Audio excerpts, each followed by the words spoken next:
Chapter 12. The Cat and the Painkiller. One of the reasons why Tom's mind had drifted away from its secret troubles was that it had found a new and weighty matter to interest itself about. Becky Thatcher had stopped coming to school. Tom had struggled with his pride a few days, and tried to whistle her down the wind, but failed. He began to find himself hanging around her father's house nights, and feeling very miserable. She was ill. What if she should die? There was distraction in the thought. He no longer took an interest in war, nor even in piracy. The charm of life was gone. There was nothing but dreariness left.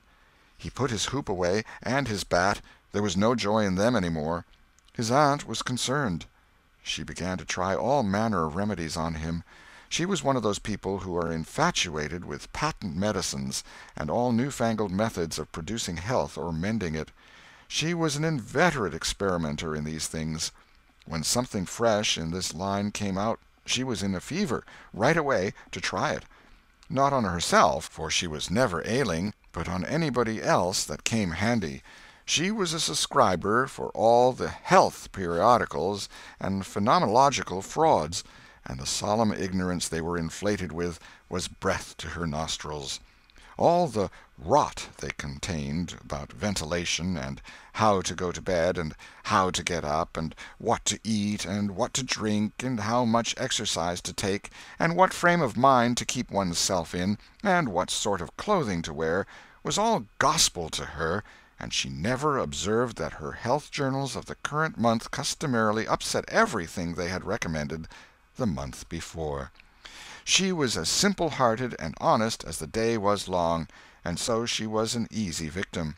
She gathered together her quack periodicals and her quack medicines, and thus, armed with death, went about on her pale horse, metaphorically speaking, with the hell following after. But she never suspected that she was not an angel of healing and the balm of Gilead in disguise to the suffering neighbors.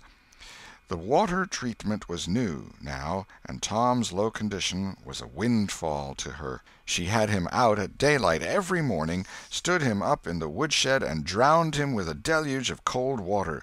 Then she scrubbed him down with a towel like a file, and so brought him to.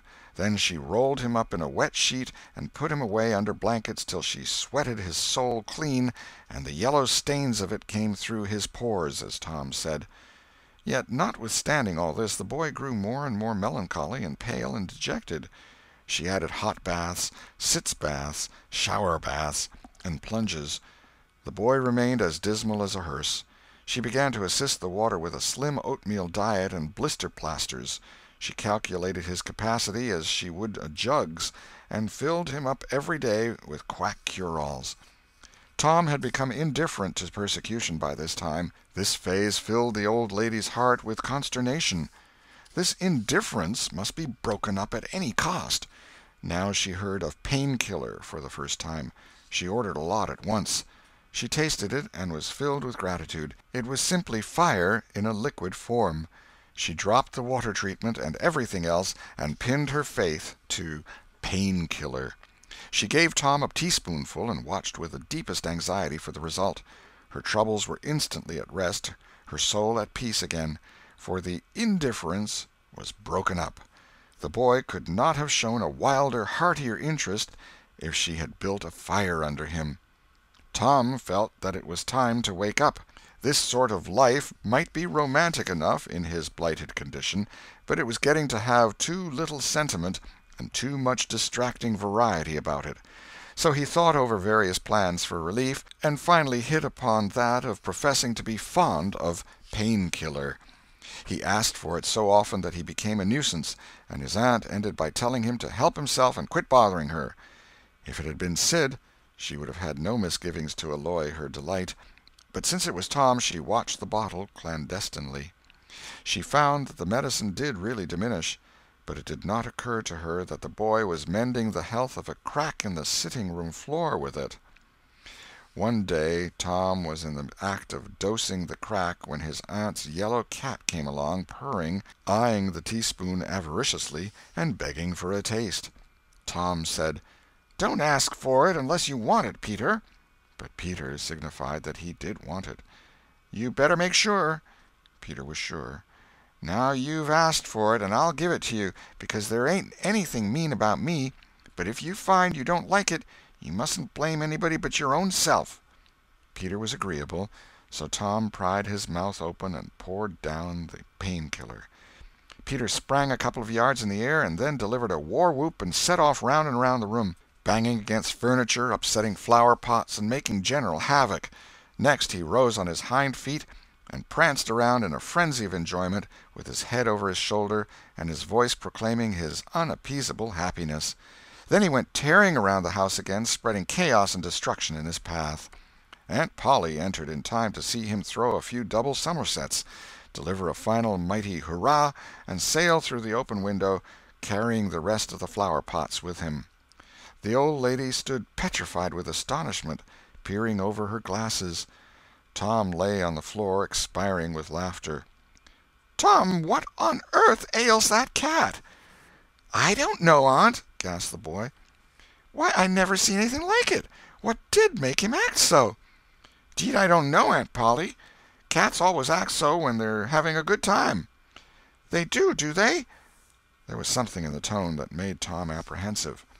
"Yes'm. That is, I believe they do." "You do?" "Yes'm."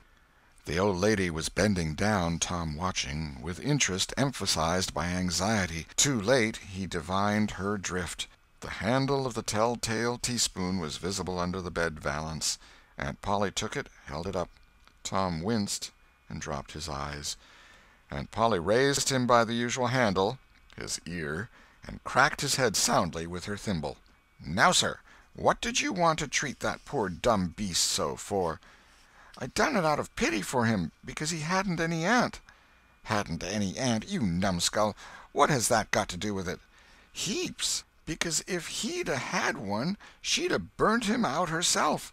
She'd 'a' roasted his bowels out of him 'thout any more feeling than if he was a human." Aunt Polly felt a sudden pang of remorse. This was putting the thing in a new light. What was cruelty to a cat might be cruelty to a boy, too. She began to soften. She felt sorry. Her eyes watered a little, and she put her hand on Tom's head and said gently, "I was meaning for the best, Tom, and Tom, it did do you good." Tom looked up in her face with just a perceptible twinkle peeping through his gravity. "I know you was meaning for the best, Auntie, and so was I with Peter. It done him good, too. I never seen him get around so since—" "Oh, go 'long with you, Tom, before you aggravate me again. And you try and see if you can't be a good boy for once, and you needn't take any more medicine." Tom reached school ahead of time. It was noticed that this strange thing had been occurring every day latterly. And now, as usual of late, he hung about the gate of the schoolyard instead of playing with his comrades. He was sick, he said, and he looked it. He tried to seem to be looking everywhere but whither he really was looking, down the road. Presently Jeff Thatcher hove in sight, and Tom's face lighted. He gazed a moment and then turned sorrowfully away. When Jeff arrived, Tom accosted him and led up warily to opportunities for remark about Becky, but the giddy lad never could see the bait. Tom watched and watched, hoping whenever a frisking frock came in sight, and hating the owner of it as soon as he saw she was not the right one. At last frocks ceased to appear, and he dropped hopelessly into the dumps. He entered the empty schoolhouse and sat down to suffer. Then one more frock passed in at the gate, and Tom's heart gave a great bound. The next instant he was out, and going on like an Indian, yelling and laughing and chasing boys, jumping over the fence at risk of life and limb, throwing handsprings, standing on his head, doing all the heroic things he could conceive of, and keeping a furtive eye out all the while to see if Becky Thatcher was noticing. But she seemed to be unconscious of it all. She never looked. Could it be possible that she was not aware that he was there? He carried his exploits to her immediate vicinity, came war-whooping around, snatched a body's cap, hurled it to the roof of the schoolhouse, broke through a group of boys, tumbling them in every direction, and fell sprawling, himself, under Becky's nose, almost upsetting her, and she turned, with her nose in the air, and he heard her say, "Humph! Some people think they're mighty smart, always showing off." Tom's cheeks burned. He gathered himself up and sneaked off, crushed and crestfallen. End of Chapter 12.